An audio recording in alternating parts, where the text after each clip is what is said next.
The Department of Public Health and Human Services is pleased to bring you Aging Horizons. Medicare, Medicaid, Social Security, fraud, legal issues, veterans benefits, and caregiving. Aging Horizons is a program dedicated to inform and prepare Montanans on these timely issues, making a difference to you and your loved ones. Here now is today's program host. Hello and welcome to another edition of Aging Horizons. Today we have a special guest with us, and that guest will be talking about money follows the person.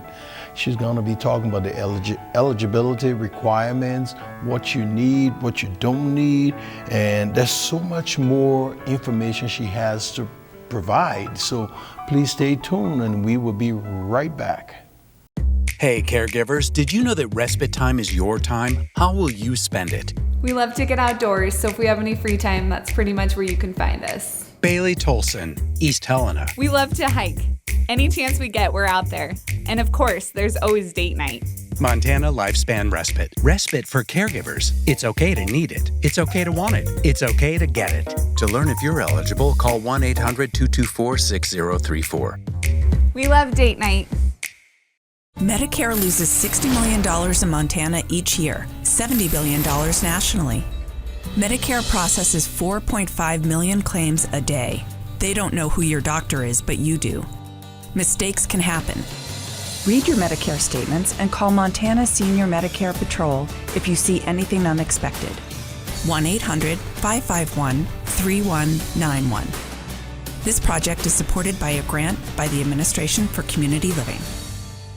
I think the most pleasant surprise when we turned 65 and signed up for Medicare Part B was finding out about our Welcome to Medicare preventive visit. It was free, and it gave us the opportunity to visit with our doctors and establish a plan for our health going forward. They reviewed our medical history, measured our height, weight, blood pressure, and counseled us on other risk factors. To learn more about Medicare's free or low-cost preventive and wellness benefits, call your local SHIP counselor at 800-551-3191. I mentioned it's free, right? Twice.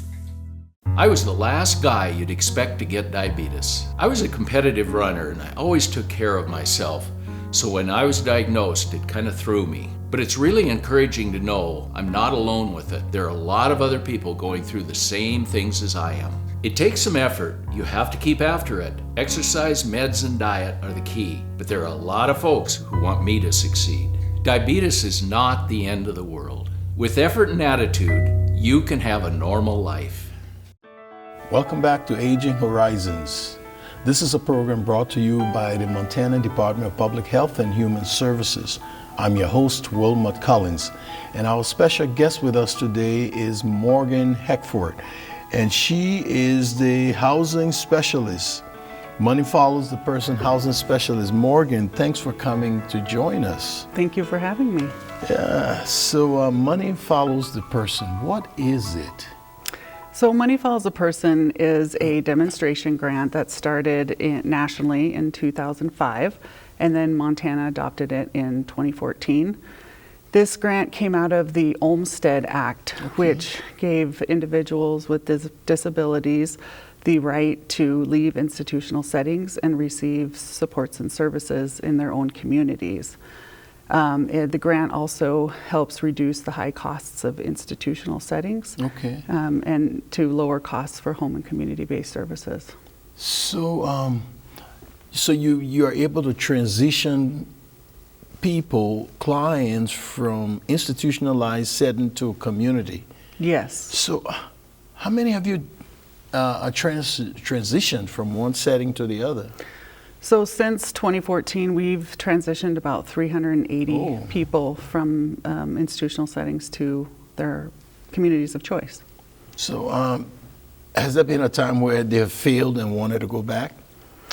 That does happen, but we try to put supports in place to make sure that we don't have reinstitutionalization. That they're successful.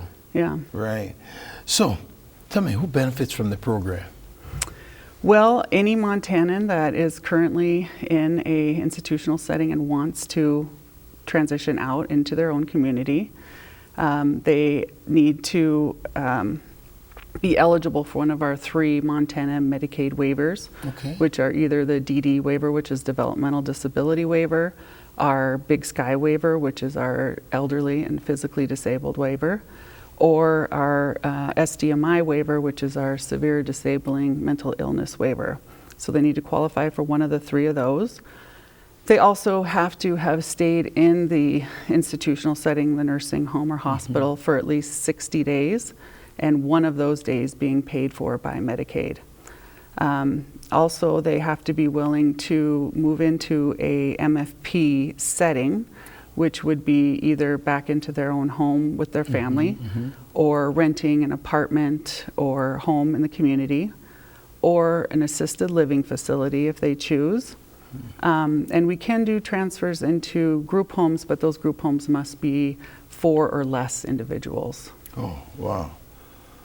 So this is a big program, I'm sure. So what's your staffing like for this program?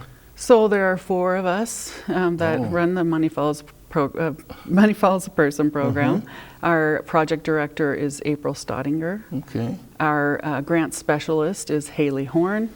Our data analyst is Brian Swalve. And I'm Morgan Heckford, the housing specialist. Okay. So to get back to the Money Follows the Person, how are the clients able to understand the explanation? How do you make them understand what they want? So we have regional transition coordinators that are assigned to each of the individuals that want to transition. And basically they act as the guide and assistance to throughout that transition. So they develop a personal centered plan and figure out where they want to live, what kind of supports they might need, and anything involving that transition. Maybe they need supports in the home for equipment or home modifications, things like that. Okay. So, in a nutshell, what is this program all about? Tell us.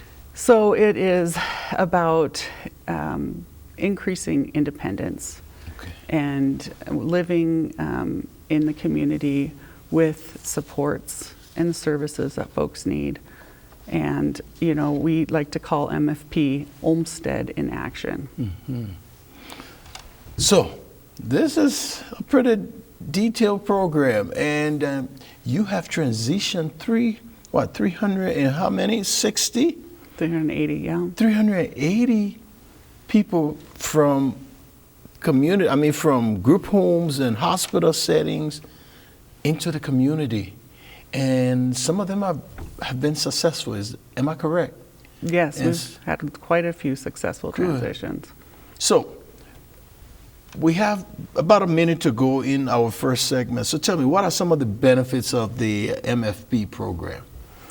Well, we have a lot of benefits. One of our biggest benefit is that we can actually bypass the wait list for Big Sky waiver because MFP pays for a year of the funding for that waiver.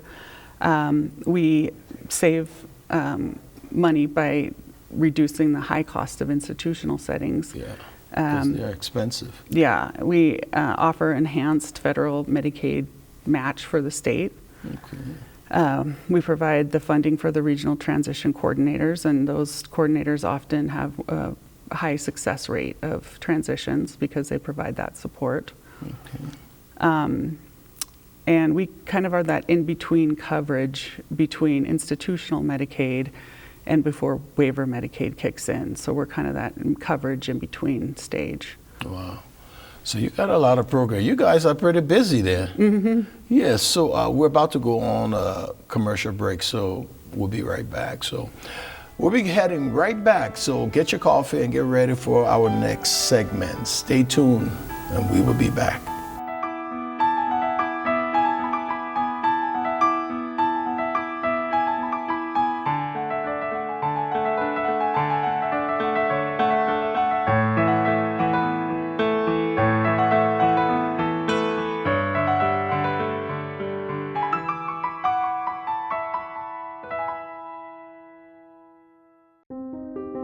Elder abuse is a growing problem, and it's happening right here in our Montana communities.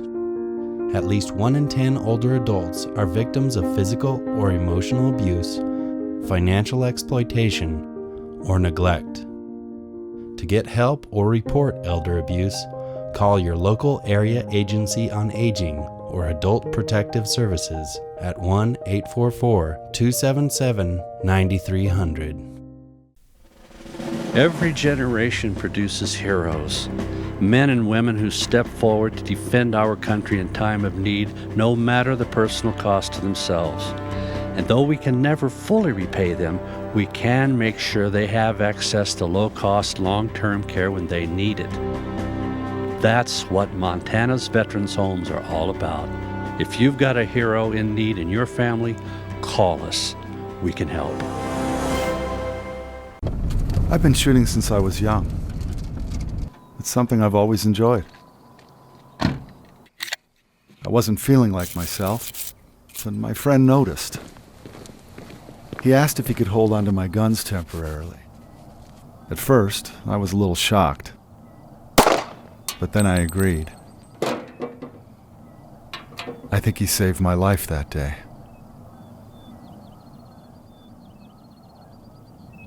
A message from FireSafe Montana.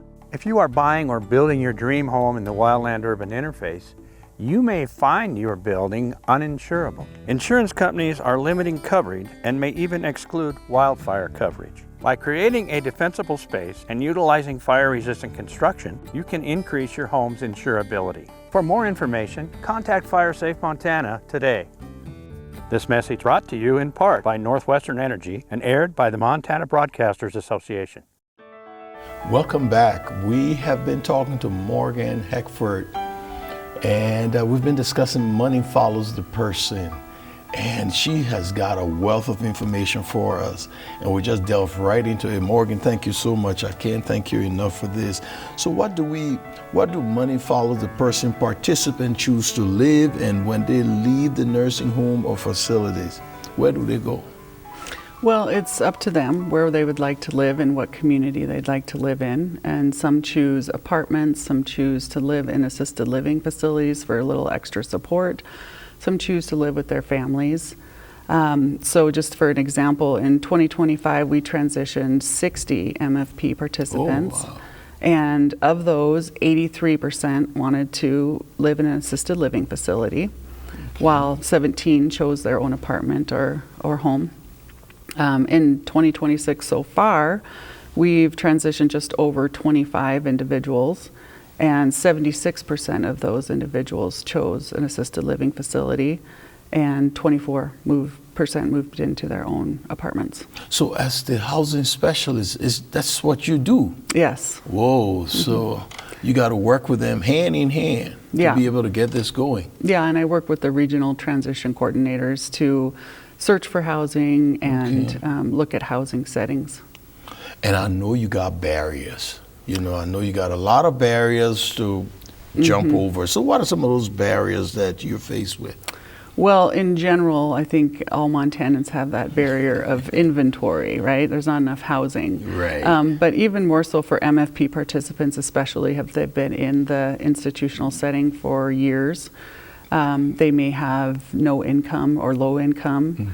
Our regional transition coordinators can help start that application process for Social Security applications. We sometimes see that they have past rent due from previous places they've lived. So money follows the person can help with those rent arrears to eliminate that barrier. Sometimes folks have a low credit score, or they maybe have a criminal background. So those are some challenges that sometimes come up, and we just work through them with our MFP participants. So what happens? Sometimes sometimes they want to go to a new environment. They have no support there. But because they had a bad experience with one environment, they want to go to a new one. You do allow them to go to a new environment and find new support? How do you do it? Absolutely. Well, it's their choice where they want to live, in what community. Often folks choose communities where they have either family or friend support already. And if they don't, then we help them get connected to services through home and community-based services. So what are you working on to help assist MFP participants with these kinds of barriers? Yeah, so we're currently working on a housing resource library, which we hope will be kind of a centralized hub for all housing information for not only our MFP participants, but for social workers, state workers, case managers, community members, just a hub for all information, such as, rental information for communities across the state, local community resources for each of the counties across the state, information about our assisted living facilities, information about how to work with landlords, how to fill out applications, how to apply for rental assistance, really anything related to housing. So that means when you get that book together, it's a one-stop shop. If you read that book, you will understand how to work with the clients and participants. Well, it's going to be an online resource that folks can access online, and basically will just be kind of categorized into whatever area you're needing assistance with, whether that's looking for housing or obtaining housing or applying for housing. So do you have an office where people can come to? They can physically come, parents of your participants or clients, where they can come to talk to you personally, one-on-one? Well, we're always available by phone, but we actually are scattered across the state. So the four of us are different locations. We work remotely, basically. Okay. But we're available by phone, email, and our website is the best way to get information about MFP. Okay. It's also where you can go and make a referral. Because, some of us, we don't like computers. So if we have to fill out forms, we want to be able to talk to you and help us, guide us through how to fill out those forms. Absolutely. Right. So calling and talking Absolutely. to you it's a good idea. Yes. Yeah. Anytime. Yeah. All right. And we should be going on a commercial break in about a minute and a half. So we'll move on to what does MFP transition process look? It got to be grueling. I bet it's got to be tough. What does that transition process looks like? Well, it's not too bad. We, go in steps. So first, MFP receives a referral, and that referral can come from anyone in the community, friends, family, the MFP participant themselves. Then we determine our eligibility, like I spoke to before, with that eligibility criteria. We ask for a level of care from Mountain Pacific so that we can determine the person's needs and what services they might need in the community. Okay. Then we pass it over to the waiver team so that they can do their eligibility process.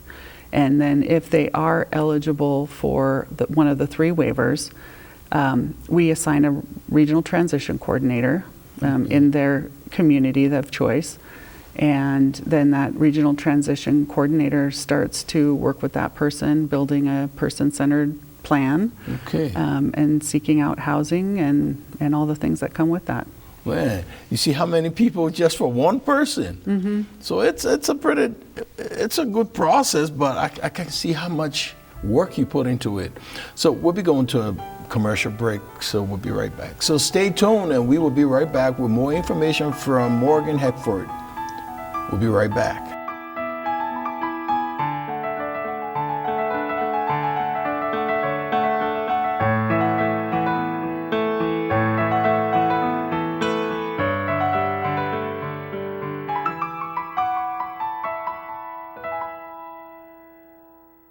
Can you say ombudsman? Ombudsman.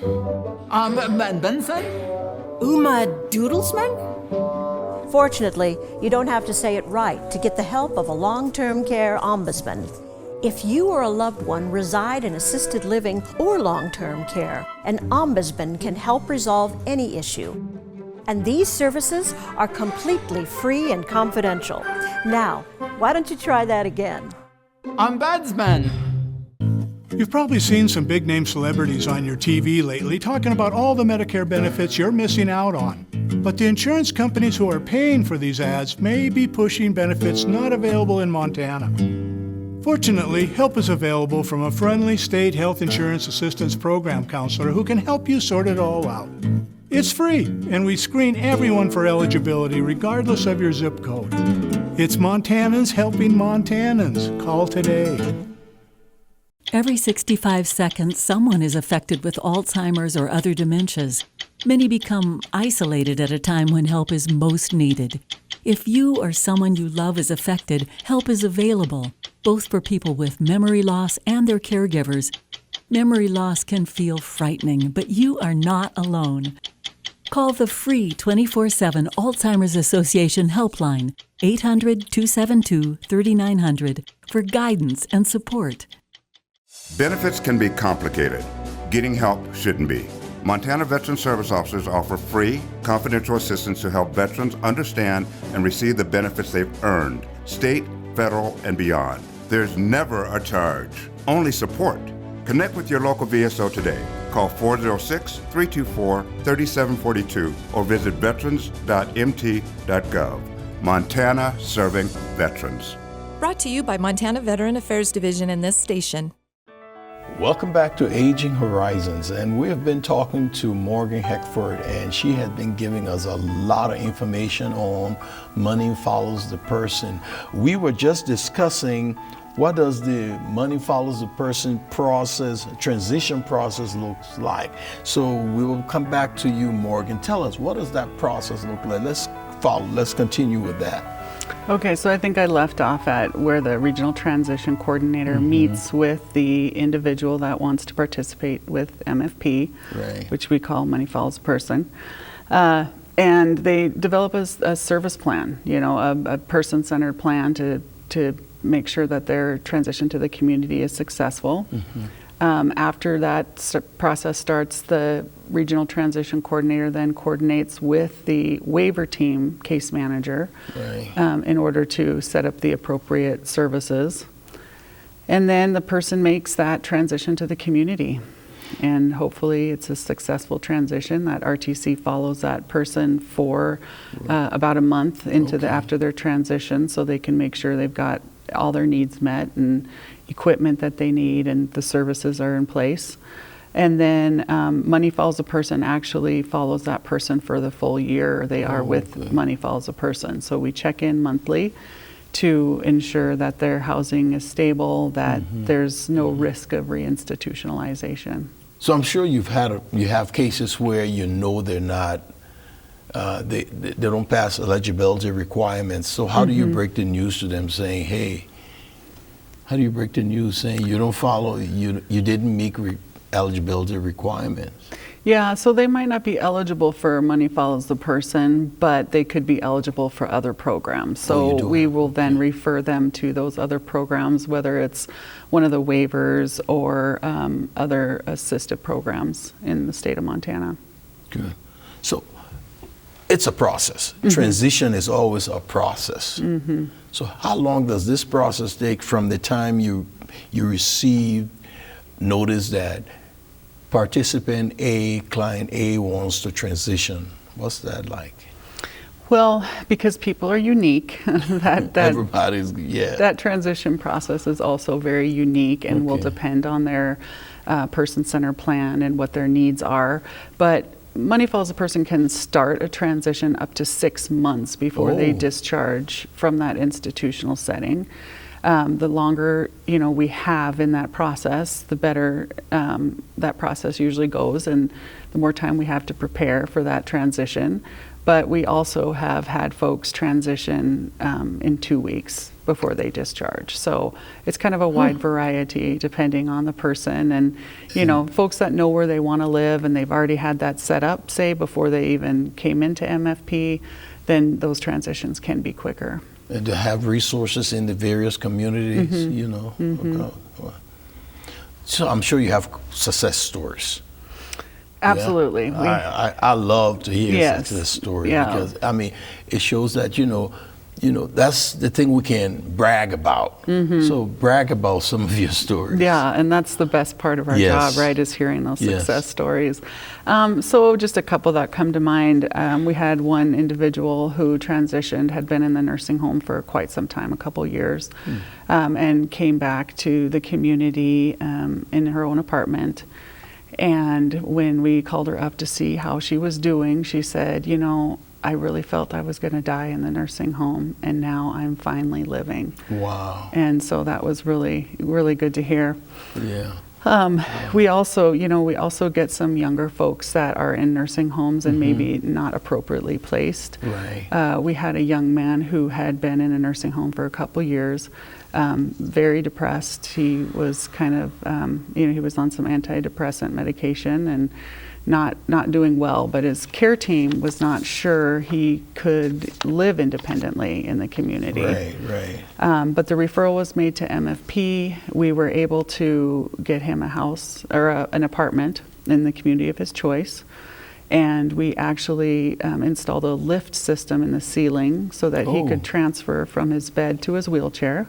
Wow. And then we also helped fund and install to automatically open his door so he could let caregivers in and out.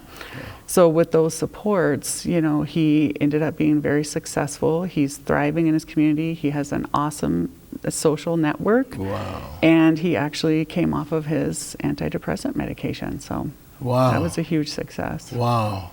That is neat because, you know, sometimes I bet they feel all alone. They don't, I mean, when they enter these new environments, it's a challenge, you know. So, but tell me, where are you located?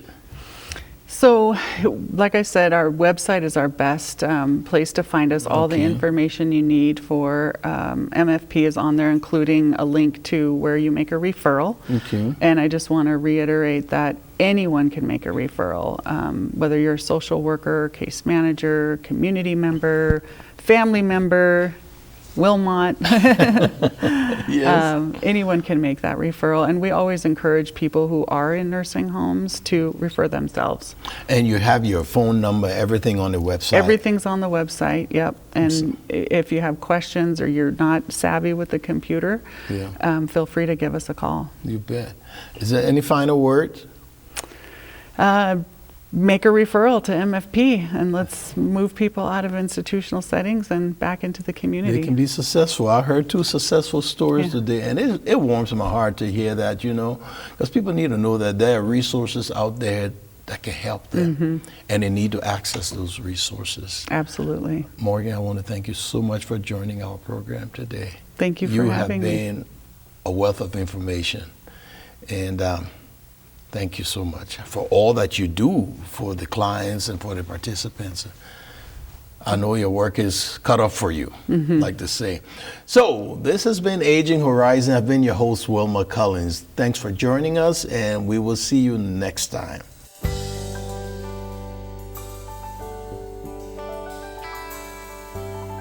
Special thanks to the Department of Public Health and Human Services for their continued support. Hosts on Aging Horizons are program specialists at the Montana Office on Aging. Production facilities provided by Video Express Productions.